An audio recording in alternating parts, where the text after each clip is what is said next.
எல்லோருக்கும் வணக்கம். இது Coimbatore Sri engineering hollow block machine manufacturing. எங்கள் ஃபேக்ட்ரியில் பார்த்தீங்கன்னா ஃப்ளையாஸ் பிரிக் மேக் மிஷின் நிறையா மாடல் பண்ணுறோம். அதாவது பார்த்தீங்கன்னா ஒவ்வொரு மாதமும் ஒவ்வொரு மாடல் வந்து லான்ச் பண்ணிட்டே இருக்கிறோம். இன்றைக்கி அதே போல் rotary fly ash brick make machine நாங்கள் நிறைய பண்ணிட்டு இருக்கிறோம்.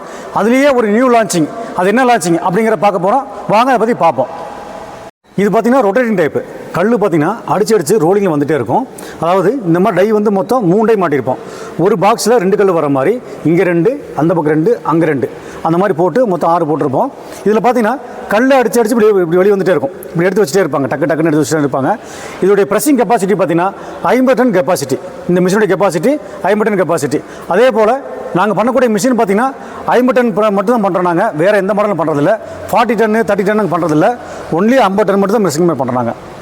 இந்த மிஷினுடைய மெயின் ஸ்ட்ரக்சர் பிளேட், இது பிளேட் பார்த்தீங்கன்னா நாங்கள் எல்லாமே இது 25 பிளேட் போடுறோம். உள்ளுக்குள்ளே இந்த பாக்ஸ் அப்படியே பார்த்தீங்கன்னா 25 பிளேட் போடுவோம். 25 பிளேட் போட்டு அப்படியே ஜாயின் பண்ணி மிக் வெல்டிங் போட்டுருவோம். மிக் வெல்டிங் போட்டு எக்ஸ்ட்ரா என்ன பண்ணுவோம்னா நாங்கள் ஒரு 20 பிளேட் மேலே அடிஷனலாக ஒரு சைடு ஒரு சப்போர்ட் கொடுத்துருவோம். இந்த பீஸ் பார்த்தீங்கன்னா ஒரு 20 திக்னஸ் உள்ள பிளேட்டு அப்படியே ஒரு பாக்ஸ் 4 காரம் கொடுத்துருப்போம். இங்கே கொடுத்துருப்போம், கீழே கொடுத்துருப்போம், அதே மாதிரி அந்த கொடுத்துருப்போம். அப்போ 4 காரணங்களே நம்ம சப்போர்ட் பீஸ் கொடுத்து அதையும் மிக் வெல்டிங் அடிச்சிருவோம். என்ன ரீசன் அப்படின்னா நம்ம 50 டன் ப்ரெஸ்ஸிங் கொடுக்கும்போது இந்த பிளேட் வந்து வெல்டிங்கு கிராக் ஆகக்கூடாது. அதே மாதிரி இந்த பிளேட் வளைஞ்சு போகக்கூடாது. அதனால் நாங்கள் என்ன பண்ணுறோம், இது வந்து 25 கொடுக்குறோம். இந்த பிளேட் மெயினாக பார்த்தீங்கன்னா இந்த ஸ்ட்ரக்சர் பிளேட்டு நான் ஆரம்பம் சொன்ன மாதிரி என்ன நியூ லான்ச்சிங் வாங்க காட்டுறேன்.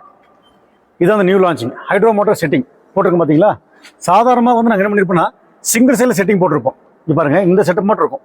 நாங்கள் பழைய காலத்து மிஷின்லாம் பார்த்தீங்கன்னா இந்த செட்டப் மட்டும் போட்டிருந்தோம். இப்போ நியூ லான்ச்சிங்காக 2 ஹைட்ரோ மோட்டர் போட்டோம். இந்த 2 மோட்டர் போட்டிருக்கோம். இந்த 2 மோட்டர்னால என்ன யூஸ் அப்படின்னு பார்த்தீங்கன்னா, இந்த டீத் இருக்கு பாருங்க கீழே. இந்த டீத்தில் வந்து எப்பவுமே சிங்கிள் சைடு போடும்போது ஒன் சைடாக லோடு உட்காந்துட்டே இருக்கும். பார்த்தீங்கன்னா சீக்கிரம் பல்லு தேய்மானம் ஆகிறது, அந்த லோடு ஒன் சைடாக வந்து தாங்கிட்டு கொண்டுக்கிறது, அந்த மாதிரி வேலையை ஆகுது. ஆனால் என்ன பண்ணிட்டோம், டபுள் செட்டிங்கே போட்டோம். லெஃப்ட் ஒன்று ரைட் ஒன்று போட்டோம். இதே மாதிரி செட்டப்பு சேம் சைடு அந்த பக்கம் போட்டோம். இதனால் என்ன ஆகுதுன்னா அந்த பல்லுடைய லோடு வந்து ரொம்ப ஒரு சைடு போகாமல் 2 சைடு தாங்கி பிடிச்சிக்குது. இப்போ என்ன ஆகுன்னா சாதாரணமாக இந்த பல்லு சின்ன பல்லு தேயிற பார்த்தீங்கன்னா ஒரு 1 இயர் 1.5 தேஞ்சு போயிடும். இந்த பல்லு போகிறதுனால, இந்த மெத்தட் போகிறதுனால என்ன ஆகுன்னா ஒரு கிட்டத்தட்ட நமக்கு ஒரு 1 இயர் சேர்ந்து கிடைக்கும். அதனால இந்த மெத்தட் போட்டுக்கிறோம். இது நாங்கள் போட்டு பார்த்துட்டு நாங்கள் ரன் பண்ணி பார்த்துட்டோம். இது ஓகே அப்படின்னு நாங்கள் வெளியே விடுறோம். அதே போல் இந்த டைனுடைய பிளேட்டு பார்த்தீங்கன்னா EN38 கிரேட் மெட்டில் போட்டிருப்போம். அது தேய்மானம் கூடங்கிறக்க இந்த செக்ஷன் மட்டும் அந்த மாதிரி போட்டிருக்கோம். பாக்கி எல்லாமே MS தான். அது மட்டும் இல்லாமல் இங்கே பாருங்கள் பல்லு டீத்து இங்கே இருக்கு பாருங்கள். இந்த டீத்து முதல்ல வந்து ஓப்பனில் இருக்கும். அதாவது இந்த சேஃப்டி கார்டு இப்போ நான் போட்டிருக்கேன். இந்த சேஃப்டி கார்டு எதுக்கு போட்டிருக்கேன்னா கிரீஸ் இருக்கும், ஒர்க்கர்ஸ் வேலை செய்யும்போது இந்த பல்லுவை இந்த ரசம் முட்டும், ஒரு சமயம் இழுத்துட்டு போயிடும். அதுக்காக என்ன பண்ணியிருக்கிறேன், இந்த சேஃப்டி கார்டு நான் போட்டேன். இந்த கிரீஸ் பட்டால் வெளியே தெரிக்காத மாதிரி, மண்ணு போய் இதில் விழுகாத மாதிரி. அதனால் என்ன பண்ணிட்டு நிறைய கிரீஸ் எல்லாம் போட ஃபுல்லாக போட்டுக்கலாம். அதுக்கு சேஃப்டி கார்டும் போட்டேன். நமக்கு சேஃப்டியாக இருக்கும், கிரீஸும் சேஃப்டியாக இருக்கும். அதுக்காக போட்டிருக்கேன். அதே போல் இந்த ஸ்டோரேஜ் பாக்ஸ் கொஞ்சம் அதிகப்படுத்திட்டேன். முதல்ல ஸ்டோரேஜ் போட்டோட இவ்வளோ ஹைட் இருந்தது. இப்போ நான் போடக்கூடிய ஸ்டோரேஜ் பாக்ஸ் எல்லாமே ரொம்ப ஹைட்டாகவும் மெட்டீரியல் கொஞ்சம் ஜாஸ்தி பிடிக்கிற மாதிரி அந்த மெத்தட் போட்டுருக்கிறேன். இதை மவுண்ட் பண்ணுறதுக்காக முன்னாடி 2 போல்ட் கொடுத்துட்டேன். இங்கே ஒரு போல்ட் கொடுத்துருக்கேன், இங்கே கொடுத்துருப்பேன், பின்னாடி கொடுத்துருப்பேன். இந்த மாதிரி செக்ஷனு அப்படியே கீழே பார்த்தீங்கன்னா இது பார்த்தீங்கன்னா டாப் ப்ரெஸ்ஸிங் பிளேட் இங்கே கொடுத்துருப்பாங்க. அதாவது கல் உள்ள மண் போட்டதுக்கப்புறம் கல் வெளியே எஜெக்ட் பண்ணுறது. இது ரொட்டேட் ஆகிட்டே இருக்கும். அதே போல் சில்ரிங் இருக்குது பாருங்கள். இதனுடைய சென்டர் பாயிண்ட் வந்து இதுதான் அந்த மிஷினுடைய தாங்கக்கூடிய ஒரு சென்டர் பாயிண்ட். இந்த டோட்டல் பிளேட் வெயிட் தாங்கக்கூடியது இதுதான் அந்த விஷயம். இது ரொம்ப ஹெவியாக கொடுத்துருப்பேன். இதிலே பார்த்தீங்கன்னா சிலிண்டரும் ஹெவியாக கொடுத்துருப்பேன் நான். அது மட்டும் இல்லாமல் மேலே கூட எல்லா பிளேட்டும் பாருங்கள். இது வந்து 25 பிளேட் கொடுத்துருப்போம். ரொம்ப ஹெவியாக கொடுத்துருப்போம். இது எதுக்காக அப்படின்னா சென்சார் வந்து நிற்கிறக்காக. சென்சார் மாட்டல இன்னும் நாங்கள் இதெல்லாம் பெயிண்டிங்கில் முடிஞ்சது. இப்போ எல்லாம் சென்சாரில் மாட்டணும். மாட்டாமல் வச்சிருக்கேன். இது வந்து சென்சார் வந்து ஆட்டோமேட்டிக் நின்றுட்டே இருக்கும். ஆட்டோமேட்டிக்காக டக்குன்னு ஒவ்வொரு வாட்டி வந்து நின்றுட்டே இருக்கும். நம்ம கல் எடுத்து வச்சுட்டே இருக்கணும். அதுக்காக கீழே வந்து பெரிய ஸ்ட்ரக்சர் பாக்ஸ். இது பார்த்தீங்கன்னா மிஷின் தாங்கிறதுக்காக பெரிய ஸ்ட்ரக்சர் பாக்ஸ். இது ரொம்ப ஹெவியாக இருக்கும். கீழே வந்து 4 வைசாக் சேனல் போட்டு அது கீழே பார்த்தீங்கன்னா 10 பிளேட் போட்டு மொத்தம் பாக்ஸ் பண்ணியிருப்போம். அந்த மெத்தேடு அப்படியே கீழே இங்கே பார்த்தீங்கன்னா சிலிண்டர் இங்கே இருக்கும் பாருங்கள். இந்த சிலிண்டர் பார்த்தீங்கன்னா 50 டன் அமுத்துற மாதிரி, ப்ரெஸ்ஸிங் அமுத்துற மாதிரி ரொம்ப ஹெவியாக கொடுத்துருப்போம் சிலிண்டர் பார்த்தீங்கன்னா. இந்த கீழே ப்ரெஸ்ஸிங் சிலிண்டருடைய ராடு பார்த்தீங்கன்னா நான் வந்து 120 போட்டிருப்பேன். இந்த ப்ரெஸ்ஸிங் மெயினான ப்ரெஸ்ஸிங் பண்ணக்கூடியது இங்கே போட்டிருக்கேன் பாருங்கள். அதே போல் 2 ஓஸ் கனெக்ஷன் கொடுத்துருக்கேன். அது எதுக்காகனா ஒன்று அப்பு ஒன்று டவுன், ஒன்று ப்ரெஸ்ஸிங் பண்ணுறதுக்காக ஒன்று டவுன் ஆகிறதுக்காக கொடுத்துருக்கிறேன். அது மட்டும் இல்லாமல் இங்கே பார்த்தீங்கன்னா ஜங்ஷன் பாக்ஸ் கொடுத்துட்டேன். மிஷினுடைய ஜங்ஷன் பாக்ஸ் இருக்குது.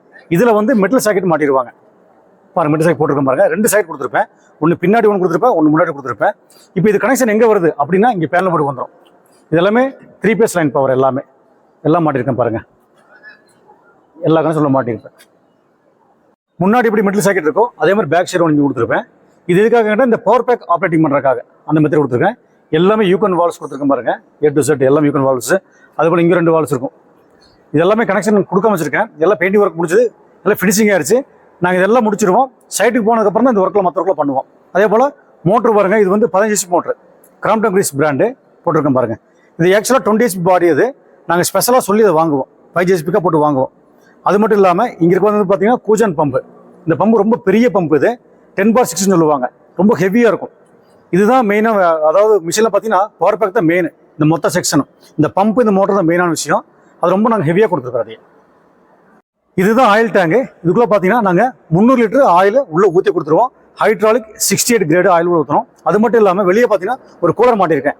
இந்த கூலர் என்ன பண்ணும் அப்படின்னா, உள்ள இருக்கிற ஆயில் வந்து வெளியே சர்க்குலேஷன் இதுக்குள்ளே போயிட்டே இருக்கும். இதுக்குள்ளே போகும்போது நீங்கள் மிஷின் வாங்கினதுக்கு அப்புறம் இங்கே 2 போர்ட் இருக்குது பார்த்தீங்களா, இந்த போர்ட்டில் வந்து வாட்டர் சர்க்குலேஷன் கொடுக்கணும். அதாவது இன்னும் ஒன்று ஒரு அவுட் ஒன்று பெரிய தொட்டி ஒன்று கட்டி ஒரு 2 ஹோஸ் கனெக்ஷன் கொடுத்தீங்கன்னா உள்ள தண்ணி போயிட்டு வரும். தண்ணி போயிட்டு வரும்போது இந்த ஆயிலும் போயிட்டு வரும்போது இந்த ஆயில் சூடாகாமல் இந்த பார்த்துக்கும் இந்த கூலர். அதுதான் இந்த கூலருடைய வேலை, மெயினான வேலை. இப்போ அது மட்டும் இல்லாமல் இங்கே வந்து பார்த்தீங்கன்னா நான் 2 ஹூக் கொடுத்துருக்கேன். மிஷின் தூக்குறதுக்காக 2 பெரிய ஹூக் கொடுத்துட்டேன். நீங்கள் ஈஸியாக தூக்கிக்கலாம், எங்கே வேணால் நமக்கு தூக்கி கொண்டு வச்சுக்கலாம். அது மட்டும் இல்லாமல் இது பார்த்தீங்கன்னா எதுக்காகன்னா, மண் வந்து வெளியே வேஸ்டேஜ் மண் வெளியே விழுகும்படி, சின்ன சின்ன கொஞ்சம் கொஞ்சம் சிதற மண் இந்த பல்லில் சிக்காமல் கரெக்டாக வெளியே இப்படி விழுந்துடும், நம்ம தொந்தரவு இல்லாமல் விழுந்துடும். அதுக்காக கொடுத்துருக்கேன்.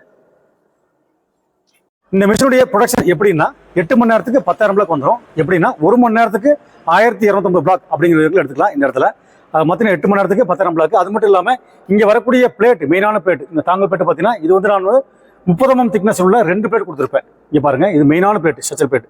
இது இந்த பாக்ஸில் பார்த்தா மெயினான விஷயங்கள். இதுக்குள்ளே பார்த்தீங்கன்னா உள்ள பேரிங்ஸ் நிறைய மாட்டிருப்போம். அதே போல் பேரிங்ஸ் எல்லாமே எஸ்கேப் பிராண்டாக யூஸ் பண்ணுவோம். லோக்கல் பிராண்ட் நாங்கள் யூஸ் பண்ணவே மாட்டோம். எல்லா பிளேட்டும் எல்லாம் பார்த்தீங்கன்னா எல்லாமே பிராண்ட் ஐட்டம் போடுவோம். எல்லாம் மேக்ஸிமம் பார்த்தீங்கன்னா உள்ளுக்குலாம் தயாரிச்சுக்குவோம். இந்த பேனல் போர்ட் ஆகட்டும், இந்த மிஷினரிஸ் எல்லாமே பார்த்தீங்கன்னா நாங்கள் உள்ளே தயாரிச்சுக்குவோம். வெளியே வாங்கக்கூடிய ஐட்டம் வந்து இந்த பம்பு, மோட்டர், இந்த வால்வு, அந்த ஓசஸ் மட்டும் வெளியே இருந்து வாங்குவோம். பாக்கி எல்லாமே உள்ளுக்குள்ளே மேனுஃபேக்சர் பண்ணிக்குவோம்.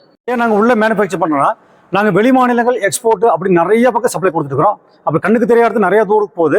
அப்படி போகிற போது நாங்கள் பண்ணக்கூடிய பொருள் எல்லாமே பிராண்டடும் நல்ல குவாலிட்டியாக இருந்தால் தான் கஸ்டமர் நம்மளை விரும்பி வாங்குவாங்க, அடுத்த கஸ்டமருக்கு ரெஃபர் பண்ணுவாங்க. இப்போ நிறைய கஸ்டமர் என்ன பண்ணுறாங்கன்னா, யூடியூப்லேயே நிறைய கேள்வி கேட்குறாங்க. அப்படி கேட்க வேண்டாம், நீங்கள் எனக்கு கால் பண்ணிடுங்க, என் நம்பர் கீழே டிஸ்கிரிப்ஷன் இருக்கும், எனக்கு கால் பண்ணிடுங்க. நம்ம அப்புறம் பேசுறதுக்கு ரொம்ப ஈஸியாக இருக்கும். அதனால் யூடியூப்ஸ் நிறைய கேள்வி கேட்க வேண்டாம், நீங்கள் நேராக டேரெக்டாக காலே பண்ணிடுங்க, இல்லை வாட்ஸ்அப் சேட் பண்ணிக்கலாம். ரோட்டரி மிஷின் அப்படி பார்த்துட்டிங்கன்னா நாங்கள் ஒரே ஒரு மாடல் தான் பண்ணுறோம். அது இந்த மாடல் மட்டும்தான். இது பார்த்தீங்கன்னா 50 டன் கெப்பாசிட்டி, 50 டன் கெப்பாசிட்டி, இது மட்டும் தான் பண்ணுறோம். இது இல்லாமல் அப்படி பார்த்தீங்கன்னா நாங்கள் இந்த பெல்ட்டில் வரக்கூடிய மாடல் பார்த்தீங்கன்னா கிட்டத்தட்ட 4-5 மாடல் பண்ணுறோம். இந்த மாடல் இதில் பார்த்தீங்கன்னா ஒரு நியூ லான்ச் பண்ணிடுறேன் இந்த மிஷின். இது அடுத்த வீடியோ உங்களுக்கு பதிவு பண்ணுறேன். என்ன நியூ லான்ச்சிங் அப்படின்னா, இந்த மெத்தட் பாருங்கள், எப்படி இருக்கும் பாருங்கள். இது ஒரு சேஞ்ச் பண்ணியிருக்க மாடல் ஒன்று. அது மட்டும் இல்லாமல் இங்கே ஒரு மாடல் சேஞ்ச் பண்ணிக்கிறேன். சாதாரணமாக பெல்ட்டு பேலட் பண்ணுவோம். இது பெல்ட்டும் பேலட் இல்லாமல் ஒரு நியூ மாடல். இதோட வீடியோ நான் அடுத்த வீடியோ உங்களுக்கு பதிவு பண்ணுறேன்.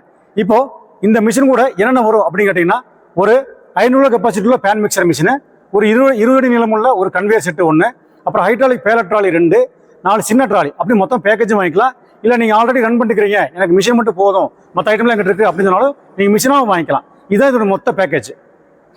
இந்த மிஷினை பற்றி நம்ம கொஞ்சம் டீட்டெயில் பார்த்துட்டோம், நிறைய பார்க்கல, இன்னும் நிறைய விஷயங்கள் இருக்குது. இப்போது இந்த மிஷினுடைய ப்ரைஸ் டீட்டெயில் தெரிஞ்சிங்கன்னா கீழே டிஸ்கிரிப்ஷனில் என்னுடைய கான்டாக்ட் நம்பர் கொடுத்துறேன், எனக்கு கால் பண்ணுங்கள், இன்னும் தெளிவாக விளக்கமாக சொல்லித்தரேன். நன்றி, வணக்கம்.